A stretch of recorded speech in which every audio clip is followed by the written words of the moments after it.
d'ambiance ici ce soir qu'il y en avait en janvier pour les championnats d'Europe de patinage.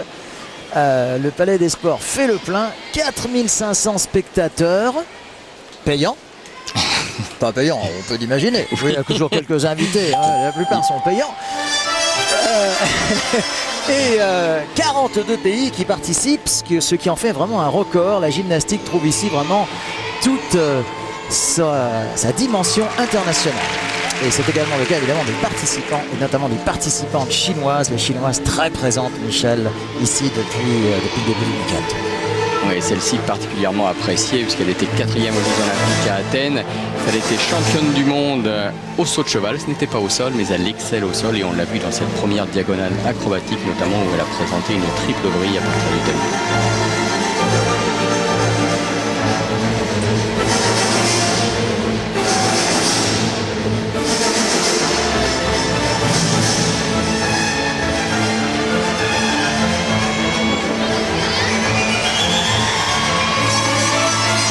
Ici cette diagonale.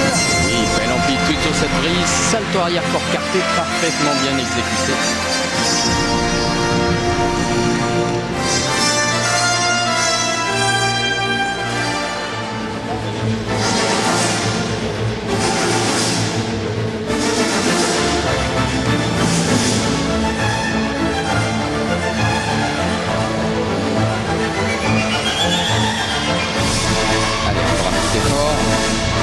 Double vrille et demi.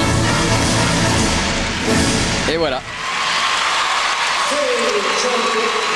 Michel donc pour la Chine, la représentante de l'Empire du Milieu là, qui en termine sous les hurrahs de la foule. Vraiment, les spectateurs lyonnais ont répondu vraiment présents à ce prestigieux rendez-vous et on ne peut vraiment que s'en réjouir. Regardez, les travées sont pleines.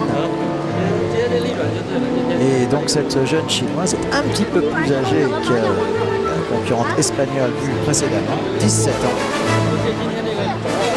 L'âge minimum de participation est 16 ans dans l'année de la compétition, puisque c'est une compétition officielle de la Fédération internationale de gymnastique.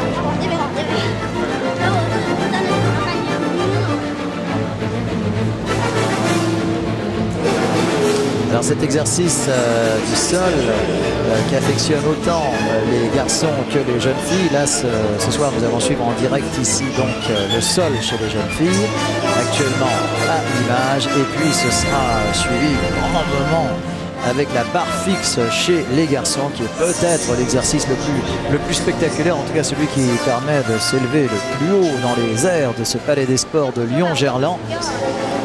Les exercices, souvent Michel, nos téléspectateurs nous demandent quels sont les plus difficiles. Alors je ne vais pas dire les plus faciles parce qu'aucun n'est facile, sauf pour vous, qui est un très grand champion. C'était en 1922. Non. Mais vous, Michel, on peut peut-être différencier les agrès d'équilibre avec les agrès de force. Absolument, c'est la différence essentielle. Peut-être des agrès difficiles sont peut-être un petit peu plus délicats à réaliser en compétition parce que bon, il faut appel à la maîtrise parfaite et donc un tout petit peu de stress rend l'exercice plus difficile et plus aléatoire. Les exercices de force sont peut-être plus faciles à réaliser en compétition parce que souvent on est porté par la foule, porté par l'ambiance et on arrive à décupler ses forces, hein, comme c'est souvent le cas et lorsqu'on est fort, on est fort.